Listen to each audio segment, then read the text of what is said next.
Un privilegio participar en esta conferencia ante su palabra, un discipulado eficaz, y doy gracias a Dios también por mis consiervos que nos han servido tan bien con sus exposiciones tan impactantes.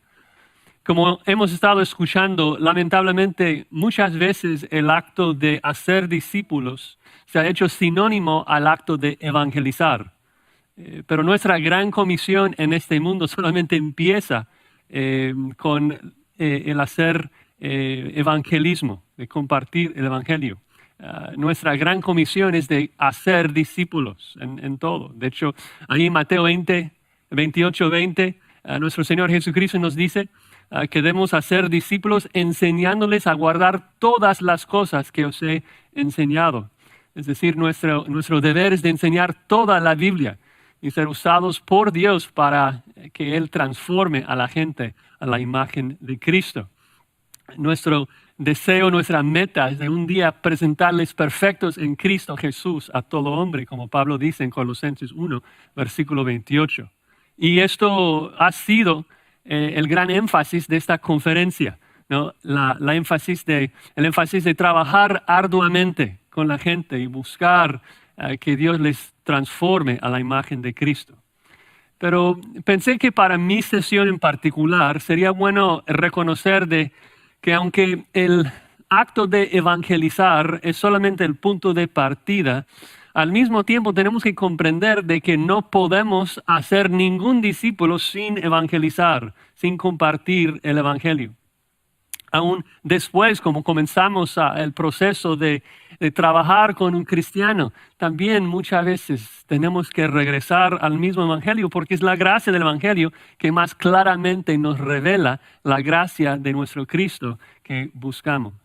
Entonces, en esa sesión vamos a dedicarnos a pensar y meditar y maravillarnos de la gran verdad del evangelio, como Pablo lo expresa en el capítulo 5 de 2 de Corintios. Así que si tienen sus Biblias, por favor, busquen la carta de Pablo a los Corintios, el capítulo 5, el versículo 21. Ahí vamos a ver 3 componentes del evangelio que nos constriñen a hacer discípulos. Primero el cordero, luego el sacrificio y luego el resultado. El cordero, el sacrificio y el resultado.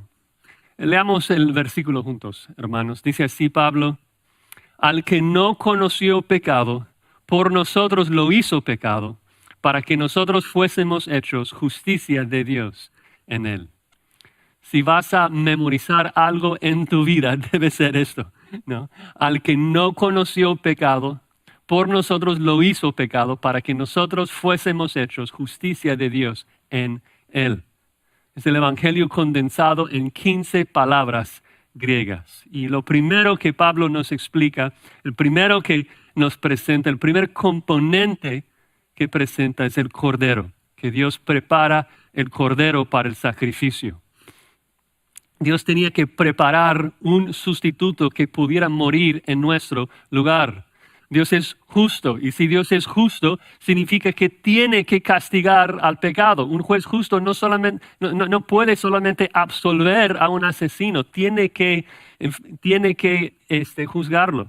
Y debo enfatizar esto un poco porque la frase que precede nuestro versículo, es decir, 2 Corintios 5, versículo 20, enfatiza que todo ser humano necesita ser reconciliado con Dios. Todos nacemos pecadores, todos merecemos la muerte y todos por nuestro pecado nos hemos hecho enemigos con Dios. El alma que pecare, esa morirá. La paga del pecado es muerte. Entonces, todo ser humano concebido en Adán merece muerte. Romanos 5, versículo 12. Cada niño que nace en este mundo nace muerto espiritualmente. Nacemos como cadáveres espirituales. Efesios 2:1 dice que estuvimos muertos en nuestros delitos y pecados y que por naturaleza éramos hijos de ira.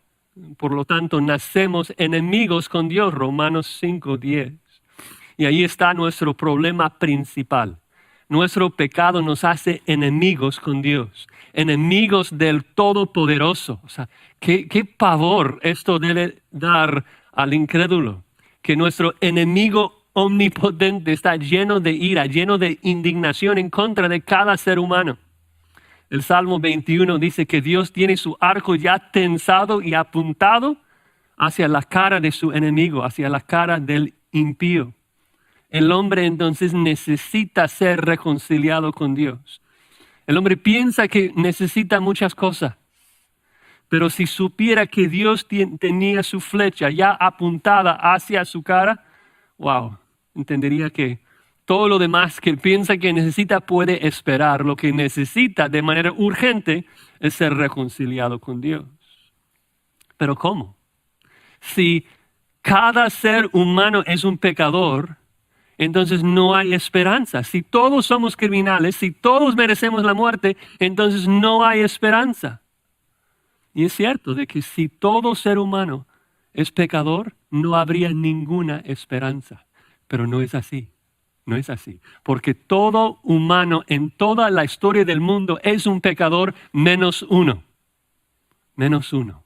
Y es por eso que Pablo puede empezar su descripción del Evangelio con esta frase: al que no conoció pecado. No a los que no conocieron el pecado, a él, el único. Solo hay uno que no ha conocido el pecado. Pablo ni siquiera tiene que mencionar su nombre, porque solamente ha habido una persona, un humano en la historia del mundo que jamás pecó: Jesucristo mismo. Observen también que dice a él. A él, y eso es importante, es un pronombre masculino porque describe a un hombre, describe a una persona, un humano, un sustituto para otros hermanos. El que no conoció pecado es uno de nosotros, nacido de mujer, 100% humano. Claro, hay un misterio allí de cómo es de que el eterno Hijo de Dios, 100% Dios, pudo hacerse hombre. Pero es vital para el Evangelio, es vital para nuestra comprensión de Cristo, preservar las dos naturalezas de la persona singular de Cristo, que el Hijo de Dios se hizo carne. Un hombre que vivió una vida de absoluta perfección, cumplió la ley y luego murió vicariamente por nosotros en nuestro lugar. En particular, en un contexto más judío en los tiempos de la Biblia, era tan importante esto, reconocer de que la sangre de los toros y los machos cabríos, de los otros animales, nunca podría hacer lo que Cristo hizo en el Evangelio. Nuestro sustituto tenía que ser un hombre como nosotros, y perfecto, para que no mereciera su propia muerte. Por eso dice, al que no conoció pecado. ¿Qué significa esto, que no conoció pecado? Bueno, una simple definición sería de que el pecado es caer corto de la perfección divina en acción, actitud o naturaleza. Y muchas veces cuando hablamos del pecado usamos la ilustración de fallar dar en el blanco. Y esto es cierto hasta cierto punto. Pero es interesante porque creo que la ilustración no ayuda tanto para los incrédulos, para los impíos. Porque luego muchos predicadores imaginan de que ellos están apuntándose hacia la diana y sí, erran un poco y no llegan al blanco, pero no es gran cosa, ¿no? Pero, si queremos hacer la ilustración tal vez un poco más acorde a la Biblia, sería ver a un impío, ¿no? Que está en una competencia de arco y flecha, y después de tensar su arco tremendamente enfadado contra el juez, gira, da su espalda al blanco y mata al hijo del juez, ¿no? El punto es que cada pecado es tremendamente feo, ¿no? Es terrible. Y aún como cristianos a veces caemos en el error de minimizar el pecado. Pensamos, bueno, es que no soy como los incrédulos, no maté al juez, no estoy enojado con Dios. Pero el punto es de que fallamos en todo momento. El punto es que has tirado millones de veces hacia la diana y ni una sola vez en tu vida le has dado exactamente en el blanco. Siempre erramos. Dios jamás ha dicho de ti, uy, bien hecho, mi hijo. Oye, todos, este es mi hijo amado en quien tengo complacencia. Él está portándose exactamente como me agrada. Jamás ha dicho esto a nadie menos uno, su hijo amado, Jesucristo, el que no conoció pecado. Es interesante también ver la selección del verbo. que Pablo dice que Cristo no conoció pecado. Muchas traducciones lo cambian y dicen que Cristo no cometió el pecado, y entiendo la razón, pero Pablo no escribe esto. Dice que Cristo ni siquiera conoció el pecado. Y me encanta esa énfasis.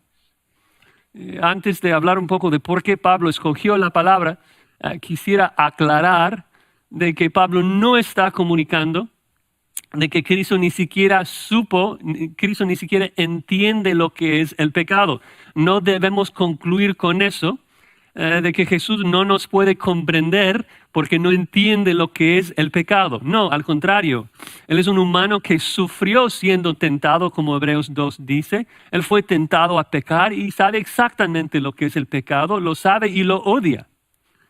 Pienso que más bien Pablo escoge esa palabra conocer para enfatizar la pureza de Cristo, que está lejos y alejado del pecado. No está alejado de nosotros, está alejado del pecado, porque Él es un cordero sin mancha y sin contaminación. Cristo se guardó totalmente puro, activamente vigilando cada pensamiento, cada acto, cada palabra en cada segundo de su vida. Es totalmente incomprensible e inimaginable para un hombre caído como yo entender cómo es de que Cristo pudo vivir en perfecta santidad, siempre amando a Dios perfectamente con todo su corazón. Impresionante. Y eso es parte fundamental del Evangelio, porque Dios, el juez, es perfecto. Y Él demanda y solamente acepta la perfección. Solamente aceptaría entonces un sacrificio perfecto. Y Pedro dice que Cristo es el cordero sin mancha y sin contaminación. Hebreos dice que es santo, inocente, sin mancha, apartado de los pecadores. Cristo jamás conoció la experiencia de pecar, jamás. ¿Y ven cómo esto nos motiva a ser discípulos como Cristo? ¿No te insta eso de pensar y meditar en la pureza de Cristo? ¿No te insta a querer ver esa pureza en otros? ¿No anhelas vivir en un mundo en donde cada persona en el mundo es como Cristo? Que todos te sirven, todos te aman, que tú puedes amarlos y servirles perfectamente sin pecado. Si nosotros queremos vivir en ese reino de Cristo, eso debe instarnos a no solamente evangelizar, sino después de que Dios los salve, trabajar con ellos para que ellos puedan mejor reflejar la belleza y la hermosa de la imagen de nuestro Cristo, su pureza, su gracia, su misericordia, su justicia. Eso debe ser el anhelo de nuestro corazón, de ver a todos los humanos, a todos los redimidos, todos los escogidos, reflejando y brillando la perfección y la pureza de nuestro Señor y Salvador Jesucristo. Bueno, esto nos llega al punto 2, con el Cordero perfecto ya preparado. Llegamos al sacrificio. Punto 2 dice que por nosotros lo hizo pecado. Al que no conoció pecado, por nosotros lo hizo pecado. Observen de que nosotros no participamos en nada en este versículo. No colaboramos en ninguna manera. Todo fue hecho, según dice, fue hecho por nosotros. No que nosotros lo hicimos. Al que no conoció pecado, por nosotros lo hizo pecado, para que nosotros fuésemos hechos justicia de Dios en él. ¿Qué hicimos allí? Nada, recibimos allí, pero no hicimos nada allí. Dios es el sujeto, Dios es el héroe, Dios lo hizo. Lo hizo por nosotros. Y no para que nosotros nos hiciéramos justicia, no, para que recibiéramos justicia. Uno dirá, pero mira, estoy allí, formo parte. Lo hizo por mí, no lo hizo por mi vecino, lo hizo por mí. Eso significa que fui algo especial. No, un cadáver no merece su resurrección más que otro cadáver. Un cadáver no tiene más capacidad ni valor que otro. Un cadáver no hace nada para llegar a tener vida, no colabora en ninguna manera. La salvación se hizo por nosotros, no a través de nosotros, no llevado a cabo por nosotros. Dios salva y Él solo. El único rol que jugamos en la salvación es el de recibir. Lo veremos al final, recibimos justicia. El punto es de que nosotros debemos de abandonar nuestras tontas y pecaminosas ideas de que nosotros aportamos algo a nuestra justificación. Nuestras obras no están en ese versículo. Nuestras obras no figuran en el Evangelio, ¿no? Dios lo hizo por nosotros. Como dijo el gran reformador Melanchthon, dijo, no contribuimos nada a nuestra salvación, excepto el pecado que la hizo necesaria. Me encanta esa cita, lo voy a leer de nuevo. No contribuimos nada a nuestra salvación, excepto el pecado que la hizo necesaria. Tan importante eso, subrayar de que si nosotros colaboramos, podremos gloriarnos y jactarnos de algo. Pero no, Dios hizo todo y para Él es toda la gloria, porque Él es el único que lo merece. La frase continúa para describir qué es lo que Dios hizo para salvarnos. Dice, por nosotros lo hizo pecado. Entonces, pensando un poco en los antecedentes y las sintaxis allí, el punto es de que el pronombre lo se refiere a Jesús y el sujeto del verbo hizo es Dios Padre. Entonces, el punto es de que el Padre hizo a Jesús pecado. Y leemos eso, es como que, wow, esto suena bastante fuerte. Y la verdad es que es una frase plagada de muchas malas interpretaciones. Así que tenemos que mantenernos bien en el texto y su contexto. Lo primero que podemos observar tal vez es simplemente el hecho que Dios lo hizo, ¿no? Si nos preguntamos quién es que crucificó a Jesucristo, claro, los romanos y los judíos estaban involucrados como los agentes directos, pero al final de cuentas el que toma la responsabilidad por la cruz de Cristo es Dios, es el Padre. Uno de los lugares donde más claramente se dice esto se encuentra en Isaías 53. El versículo 6 dice, todos nosotros nos descarriamos como ovejas, cada cual se apartó por su camino, mas Jehová cargó en él el pecado de todos nosotros. Y por eso versículo 10 dice, con todo eso, Jehová quiso quebrantarle, sujetándole a padecimiento. Entonces, ¿quién quebrantó al Mesías? El Padre, el soberano. Jehová lo hizo. Pero es aún más difícil porque dice, por nosotros Dios lo hizo pecado. ¿Qué significa eso, que Dios lo hizo pecado? Bueno, antes de hablar de lo que significa, quisiera tomar solo un par de minutos para hablar de lo que no significa, para evitar la herejía, para evitar extremos. Primero, no significa que Jesús dejó de ser Dios por un momento, un segundo, ¿no? Jamás. Jesús es el gran yo soy. Es el mismo ayer, hoy y por los siglos, como dice Hebreos 13:8. Jesús no cambia, Él es inmutable, ¿no? Y obvio, eso nos protege de la idea de que Cristo llegó a ser pecador o llegó a ser infectado por nuestro pecado de alguna manera. Eso es imposible. Él siempre ha sido puro. De hecho, Pablo en la frase anterior nos dijo al que no conoció pecado, ¿no? Entonces Cristo no fue infectado por el pecado, ninguna manera. Y Pablo, en la forma que lo dice, lo da por sentado. Observen de que Pablo es muy cuidadoso con sus palabras. Pablo no dice que Dios lo hizo pecador. Pablo dice que Dios lo hizo pecado, ¿no? Entonces, debemos descartar totalmente la idea de que Cristo en la cruz llegó a ser pecador. Segunda interpretación que debemos de descartar es la superliteral.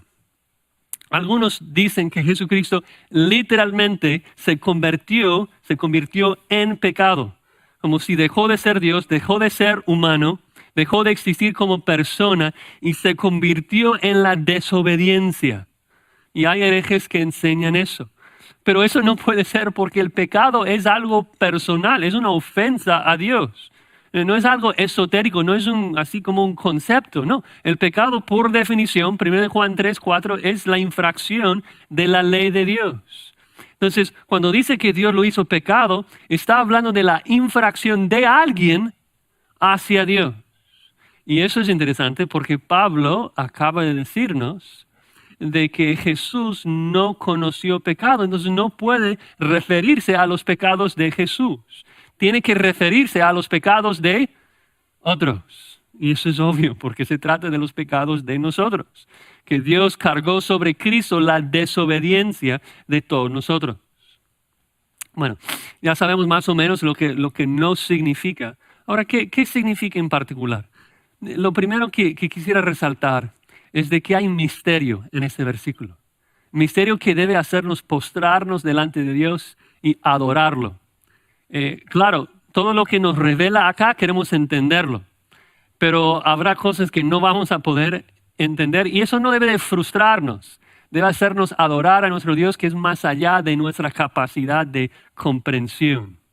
Cuando hablamos del momento santo, cuando el Padre, que comparte la misma esencia del Hijo, derrama toda su ira contra Él, podemos comprender una parte, pero no el todo, y debemos contentarnos con eso. Es algo demasiado profundo para nuestras mentes tan limitadas. Gracias a Dios tendremos toda la eternidad para intentar. Bueno, llegando a hablar de lo que significa en particular, en la teología llamamos esta acción cuando Dios hace que Jesucristo fuese el pecado, lo llamamos la imputación, ¿no? El glorioso intercambio cuando Dios transfirió todo nuestro pecado a la cuenta de Cristo. El Padre imputó todo nuestro pecado a la cuenta de Jesús. Entonces, Cristo llegó a ser pecado, sí, pero llegó a ser pecado en su sentido judicial, que Dios lo hizo pecado judicialmente. Es exactamente como Isaías lo puso en Isaías 53:6, de que Jehová cargó en él o sobre él el pecado de todos nosotros. Jesús, por decirlo así, estaba cubierto de nuestro pecado y por eso Dios le mató, porque estaba aplicando la pena de muerte por nuestro pecado que estaba en la cuenta de Jesús. Otra cosa que tal vez nos puede ayudar es de que el verbo hacer lo hizo. El verbo hacer en griego es muy general, es muy genérico. Y de hecho la misma sintaxis se encuentra también en Hebreos 3, versículo 2, en donde literalmente dice de que Dios hizo a Cristo un apóstol y sumo sacerdote. Es el mismo tipo de sintaxis. Pero cuando dice que Dios hizo a Cristo apóstol, cuando dice que Dios hizo a Cristo, no está diciendo que Dios creó a Jesucristo. Cuando dice que Dios lo hizo apóstol, la idea más bien es como que Dios lo nombró apóstol. Dios lo designó como apóstol. Y es en la misma manera que Pablo está usando la palabra aquí en 2 Corintios 5:21, que Dios hizo que Jesucristo fuera pecado en el sentido de designar a Cristo, designarlo como el sustituto que iba a cargar todo nuestro pecado. De hecho, algo muy, muy interesante en términos de la relación entre este versículo y el Antiguo Testamento es de que en el Antiguo Testamento, en la Septuaginta, la versión griega del Antiguo Testamento, la misma palabra que Pablo usa acá, pecado, es la palabra que se usa para describir la ofrenda del pecado. Por ejemplo, en Levítico 4, versículo 29, dice lo siguiente. Está describiendo el proceso de un sacrificio de un animal. Dice, pondrá su mano sobre la cabeza de la ofrenda de la expiación. Y la palabra griega detrás de la frase, la ofrenda de la expiación, es la misma palabra que Pablo utiliza acá, pecado. Entonces, literalmente Levítico, una traducción literal sería, pondrá su mano sobre la cabeza del pecado y degollará al pecado en el lugar del holocausto. Y parece que Pablo está haciendo referencia a esto, de que Dios hizo que Jesucristo fuese la ofrenda del pecado, el recipiente de todo su castigo en contra del pecado. Y así, Pablo, usando la misma palabra en la segunda frase que usó en la primera frase, que Cristo no conoció pecado y que Dios lo hizo pecado, hace una tremenda conexión, un tremendo contraste, ¿no? De que Cristo ni siquiera conoció pecado, era tan puro que ni siquiera conoció el pecado y luego Dios lo hizo pecado. De hecho, en el original, el orden de las palabras es más enfático. Dice, el que no conoció pecado, por nosotros pecado lo hizo. El contraste es contundente. El punto es como que el que ha odiado, el que ha aborrecido el pecado por toda la eternidad, ahora Dios lo hizo exactamente lo que aborrecía. Qué tremendo, ¿no? Demuestra lo feo que era para nuestro Señor Jesús, el Cordero sin mácula, que Él tenía que ser la persona, tenía que ser el Cordero perfecto, que odiaba el pecado, tenía que ser Él que cargaba con nuestro pecado. ¿Te imaginas, no? Toda su vida terrenal, peleando, sudando, desgastándose para no cometer, para no conocer pecado. Y luego al final Dios le hace culpable de todo nuestro pecado. Toda su vida trabajando para no tener ni un solo pecado en su cuenta. Y luego al final de su vida victoriosa, Dios le pone la totalidad de nuestro pecado en su cuenta. Wow. Y al instante, al recibir nuestro pecado en su cuenta, Jesucristo merecía toda la ira que nuestro pecado demanda. Y por eso grita en Mateo 27, Dios mío, ¿por qué me has desamparado? Porque su padre por primera vez le estaba mirando con disgusto. Por primera vez le estaba castigando. Y no levemente, sino que le estaba castigando con toda la furia de su ira. Totalmente puesto bajo la ira de Dios. Cristo tragó toda la ira de Dios que tú y yo merecemos. No sé si han pensado en esto, pero ningún ser humano en la historia del mundo ha experimentado lo que es ser completa y totalmente puesta bajo la ira de Dios. Ningún ser humano excepto Cristo. Dices, bueno, la gente sufre. Sí, la gente sufre, no siempre nos va bien, pero siempre recibimos mejor de lo que merecemos. Siempre recibimos gracia. Aunque sea una gracia común, recibimos su aire y su sol, recibimos vida. No merecemos eso, merecemos llama. Aún en el infierno, nadie va a recibir toda la ira que merecen. Dices, uy, esto suena como herejía, ¿cómo puedes decir esto? Bueno, piénsalo. Los impíos estarán en el infierno para toda la eternidad, recibiendo ira, quemándose constantemente en el infierno, y el infierno jamás se acabará. Y la pregunta es ¿por qué? ¿Por qué es de que el infierno jamás se acabará? Porque jamás un impío en el infierno podrá decir, ya sufrí lo suficiente, ya pagué mi deuda, ya recibí todas las consecuencias de mi pecado, ya tomé toda la ira merecida, ya debes dejarme salir de ese lugar. Nadie. El pecado es tan feo, tan tremendo, tan ofensivo a Dios, que el hombre tiene que recibirlo por toda la eternidad y aún así no sería suficiente. Pero Jesús, por ser un ser infinito, todopoderoso, pudo soportar toda la ira de Dios en la cruz. Tomó toda la copa de la ira de Dios en contra de nuestro pecado. Si esto no te motiva a proclamar el evangelio de nuestro Señor Jesucristo, si eso no te motiva a buscar más gente que pueda adorar a tu lado al Cordero inmolado que merece tanta gloria, a nuestro Padre que merece tanta alabanza, la belleza y la hermosura de la santidad de Dios vista en la cruz, cuando el Padre sacrifica a su Hijo, es indecible. Y debe hacernos buscar esa misma santidad en nuestras vidas y también buscar a otros en el discipulado para que ellos también puedan reflejar esa santidad. Bueno, por último, el tercer punto. ¿Cuál fue el resultado del sacrificio de ese cordero? Qué tremenda verdad, dice, para que nosotros fuésemos hechos justicia de Dios en él. Ya que nuestro pecado fue imputado, transferido a Cristo, ahora llegamos a ser justicia de Dios en él, en Cristo. Cristo muere, Cristo resucita al tercer día en victoria y nosotros nos quedamos justos. Qué noticias, qué nuevas tan buenas.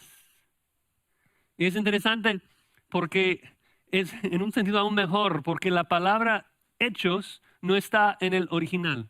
Literalmente dice, para que nosotros llegáramos a ser justicia de Dios en él. Y digo que es interesante porque solemos explicar el versículo de esta manera, de que Dios trató a Jesucristo como si hubiera vivido nuestra vida de pecado para que ahora Dios puede tratarnos a nosotros como si hubiéramos vivido la vida perfecta de Jesús. Y esto es cierto y eso es maravilloso, pero en un sentido el versículo está diciendo más que esto. No solamente está diciendo de que Dios nos trata como si fuésemos justos, dice de que en su juicio lo somos, que somos justos en Cristo. ¿Ves la diferencia? De que nosotros tenemos la justicia de Cristo. Y de hecho es importante porque cuando vemos el paralelismo que Pablo está haciendo acá entre lo que Cristo hizo en cargar con nuestro pecado y lo que nosotros recibimos, que es recibir su justicia, piénsalo. No somos justos ahora en nuestra experiencia, pero sí somos justos en la corte divina. En la misma manera, solamente en reversa, Cristo jamás era un pecador en su experiencia en la vida, pero llegó a tener pecado en su cuenta en la corte divina. Increíble, ¿no? Y que cuando Dios te ve justo, te ve santo, ¿no? Increíble. Ya no hay ninguna mancha para los que están en Cristo Jesús. Yo sé que eso es básico, yo sé que no estoy diciendo nada nuevo, pero necesitamos maravillarnos y asombrarnos de esta verdad. Nosotros no hicimos nada menos pecar y ahora llegamos a ser justos. Claro, no en la experiencia actual, pero sí en la corte divina y un día sí en la experiencia. Pablo nos dice en Colosenses 1:22 de que Cristo un día nos presentará a su Padre santos y sin mancha e irreprensibles delante de Él. Imagínate. Imagina que el Padre en toda su ardiente santidad te va a mirar de los pies a la cabeza y no poder encontrar mancha en ti. Parece realmente imposible. Cuando pensamos hoy en nuestra suciedad, cuando pensamos en nuestro pecado, de que Dios nos va a lavar así, de que el resultado del sacrificio del cordero va a ser así, de que llegamos a ser justicia de Dios en Cristo. Hay muchas ideas hoy en día de cómo llegar al cielo. Todas las demás religiones son iguales, con sus supuestas buenas nuevas. Toda religión falsa enseña que el hombre puede colaborar en su propia reconciliación con Dios. Claro, en cada religión hay que hacer algo diferente. Pero todos son igualitos al falso evangelio de los judaizantes del tiempo de Pablo. No importa si sea la circuncisión o el rosario, las obras humanas no contribuyen. Solo Dios salva. De hecho, solo Dios salva. Él no necesita a nadie. Entonces la pregunta para nosotros, para concluir, ¿qué debemos hacer a la luz de este precioso evangelio? En primer lugar, debemos pensar y meditar más en esa verdad, regocijarnos en lo que Dios ha hecho por nosotros. Dios nos santifica cuando meditamos en el evangelio y lo que ha hecho por nosotros. Hay que meditar día y noche, como dice el salmista. Segundo, si creemos eso, tenemos que anunciarlo, tenemos que proclamarlo, ¿no? De hecho, el contexto inmediato lo demanda. Vean el versículo anterior, versículo 20. Dice, os rogamos en nombre de Cristo, reconciliaos con Dios. Entonces debemos ser fieles a Dios y rogar con la gente, reconcíliate con Dios. Tercer lugar, debemos vivir a la luz de la gracia de Dios en cada momento de nuestras vidas. Cada respiro que tomamos se debe a que Dios hizo que Jesucristo fuera nuestra ofrenda de pecado. Tantas veces, hermanos, subestimamos la pureza del Cordero, subestimamos el sacrificio de Cristo, subestimamos nuestra justicia delante de Dios. Pecamos y en vez de arrepentirnos y salir adelante, andamos tristes. Pero si eres cristiano no tienes que andar deprimido todo el día, ¿no? ¿Qué insulto a la declaración divina para que fuésemos hechos justicia de Dios en él. Qué insulto al Cordero sacrificado, ¿no? De que él murió para purificarnos. Entonces nos arrepentimos, confesamos nuestro pecado y luego damos gracias a Dios por su perdón. Cuarto lugar, debemos enseñar esta verdad a otros. Un discipulado eficaz no puede existir si no estás enseñando y ejemplificando el Evangelio de Cristo a otros. Es imposible. Debemos luchar para ver que la misma hermosura y belleza de Cristo, lo que vimos en ese versículo, que eso también se vea y sea reflejado en la vida de nuestros hermanos. Y la única forma que esto va a ocurrir es si estamos enseñándoles la palabra de Cristo. Entonces tenemos que hacer discípulos. Y por último, para ahora realmente terminar, quisiera dirigirme rápidamente a ustedes que a lo mejor confiesan a Cristo, pero si son honestos, sus vidas dan testimonio de que no son nuevas criaturas. Sus frutos muestran más el pecado que la justicia de Dios.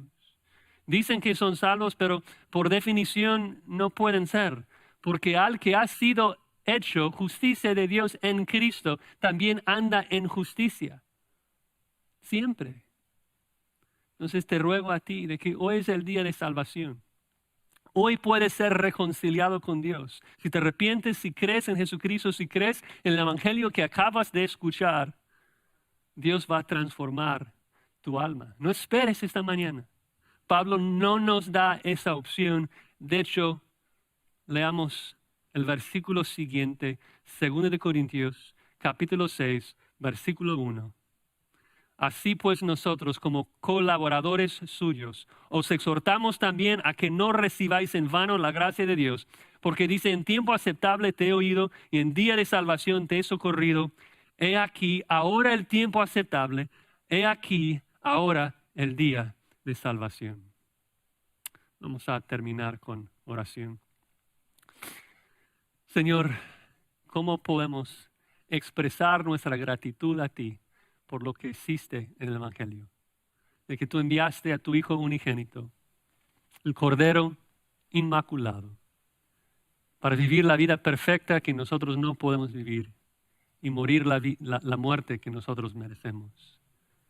Gracias por cargar nuestro pecado sobre tu Hijo amado y gracias porque se levantó de entre los muertos al tercer día, perdonándonos de todos nuestros pecados y haciéndonos justos en Cristo.